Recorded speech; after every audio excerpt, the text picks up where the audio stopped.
আসসালামু আলাইকুম। আশা করি সবাই ভালো আছেন। আজ আমরা তৈরি করব এগ ফ্রাইড রাইস। প্রথমে মেজারমেন্ট কাপের 2 কাপ আমি চাল নিয়ে নিব। চালটা ভালো করে ধুয়ে নিয়ে আমি একটা প্যানে পানি দিয়ে দেব চুলাতে। পানিটা ফুটে উঠলে তারপরে চালটা দিব। পানির মধ্যে আমি লবণ আর তেল দিয়ে দিব, তাহলে চালটা গায়ে গায়ে লেগে যাবে না। আমি লবণটা দিয়েছি 1 চা চামচ আর তেল দিয়েছি 1 টেবিল চামচ। এখন আমি চালটা দিয়ে দেব। আমার পানিটা ফুটে গেছে। চালটা দিয়ে ভালো মতো ফুটিয়ে নিতে হবে। ভিতরে একটু শাঁস থাকলে নামিয়ে নিতে হবে। নিয়ে ঢেলে ওটা ছড়িয়ে দিতে হবে, তাহলে চালটা ওভারকুক হবে না। আমি সবজিগুলো কেটে রেখেছি। গাজর, পাতাকপি আর একটু ফুলকপি দেব। ক্যাপসিকাম দেব 2 রকম, সবুজ আর লাল। হাত দিয়ে টিপে দেখে নিতে হবে চালটা হয়েছে কিনা। তারপরে না হলে আর একটু কুক করে নিয়ে ঢেলে ফেলতে হবে। এখন আমি চালটা ঢেলে ফেলবো। আমারটা পারফেক্ট হয়ে গিয়েছে, এজন্য আমি এখন ঢেলে ফেললাম। ঢেলে তারপরে ট্রের উপর ছড়িয়ে দিব, দিয়ে ঠান্ডা করে নিব। আমি একটু পরে বানাবো রাইসটা। আমি ইফতারের জন্য রেডি করেছি, তো এজন্য ইফতারের সময় বানাবো। আমি আগে চালটা সিদ্ধ করে রেখেছি। এখন আমি প্যানটা চুলায় বসিয়ে দিয়ে তেল দিয়ে দিব। তেলটা দিয়ে আমি ডিমটা ভেজে নিব। একটু লবণ দিতে হবে। দিয়ে ডিমটা আমি ভেজে নেব, ভেজে তুলে রাখবো। ডিমটা বেশি শক্ত করে ভাজবো না, একটু হালকা করে ভেজেই তুলে রাখতে হবে। বেশি শক্ত করে ভাজলে ডিমটা রাইসের সাথে ভালো লাগে না, ওই জন্য একটু নরম করেই নামিয়ে নেব।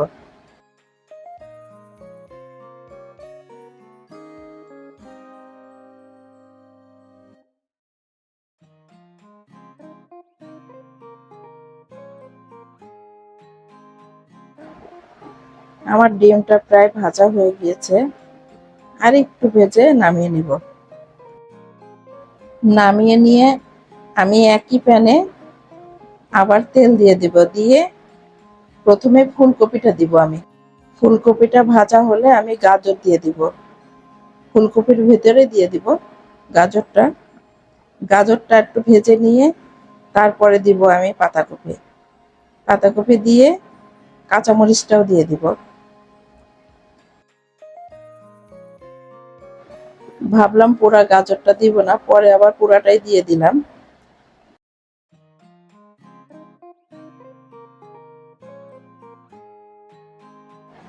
আমার সবজিগুলো প্রায় ভাজা হয়ে গিয়েছে।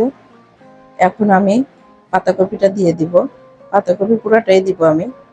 দিয়ে একটু ভাজা হয়ে গেলে লবণ দিয়ে দিব। লবণটা স্বাদ অনুযায়ী দিব, কারণ সবজির জন্য আলাদাভাবে লবণ দিতে হবে, আর রাইসের সময় আবার আলাদাভাবে লবণ দিব।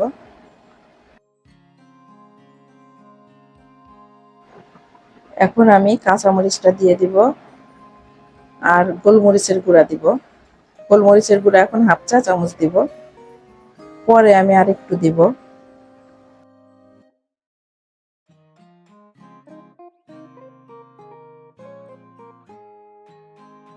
আমি সবজিটা অনেক বেশি ভেজে নিব না, হালকা ভেজে নামিয়ে নিব। আমার সবজিটা প্রায় ভাজা হয়ে গিয়েছে, এখন নামিয়ে নিব। আমার রাইসে এতগুলো সবজি লাগবে না, আমি অর্ধেকটা দিব।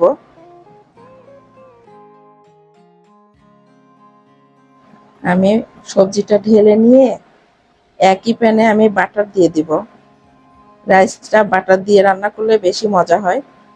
ফ্রাইড রাইসটা সবসময় বাটার দিয়েই রান্না করতে হয়, তাহলে ভালো হয়। বাটারটা গলে গেলে আমি 1 টেবিল চামচ রসুন দিয়ে দিব, রসুন কুচি। এরপরে দিব পেঁয়াজ। পেঁয়াজটা দেব আমি একটু বেশি দিব। তারপরে নাড়াচাড়া করে নিয়ে আমি ক্যাপসিকামটা দিয়ে দেবো। ক্যাপসিকামটা আমি ভেজে রাখি নাই।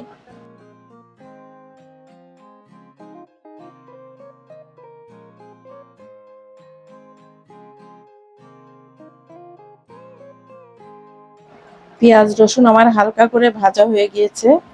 এখন আমি ক্যাপসিকামগুলো দিয়ে দিব। ক্যাপসিকামটা হালকা নাড়াচাড়া করে নিব, একটু কচকচা ভাব থাকবে। এরপরে রাইস দিব।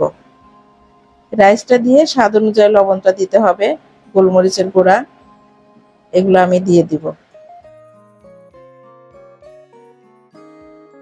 এখন রাইসটা ঢেলে দিব, দিয়ে নাড়াচাড়া করতে হবে। আপনারা আমার মতো এইভাবে রান্না করে খেয়ে দেখবেন, অনেক মজা হয়, খেতেও অনেক ভালো লাগে।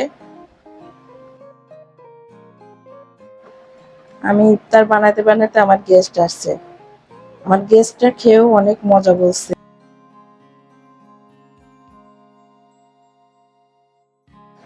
আমি 1 চিমটে এলাচের গুঁড়া দিয়ে দিয়েছি।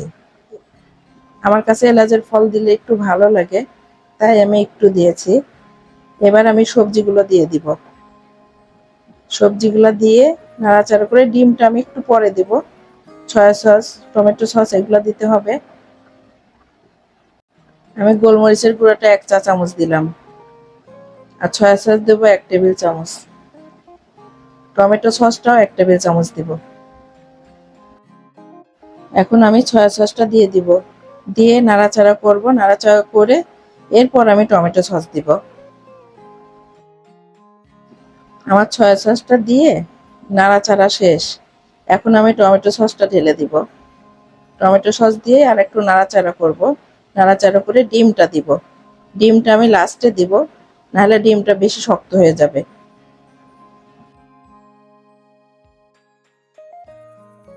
অনেকে ভেজিটেবলগুলো একটু সিদ্ধ করে নেয়, আমি আবার সিদ্ধ করে নেই না, ডাইরেক্ট এইভাবে করলে বেশি মজা হয়।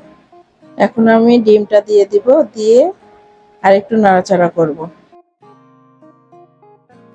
আমি আর একটু লবণ দিলাম, আর একটু চিনি দিয়ে দিব। চিনিটা 1 চা চামচ দিব, দিয়ে নাড়াচাড়া করতে হবে যাতে মিশে যায় সব।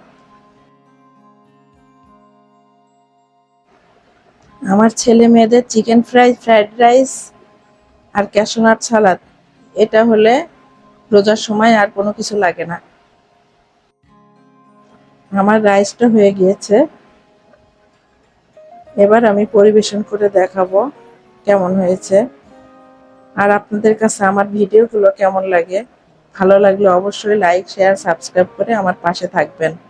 আমার সাথে থেকে আমাকে সাপোর্ট করে যাবেন। আল্লাহ হাফেজ।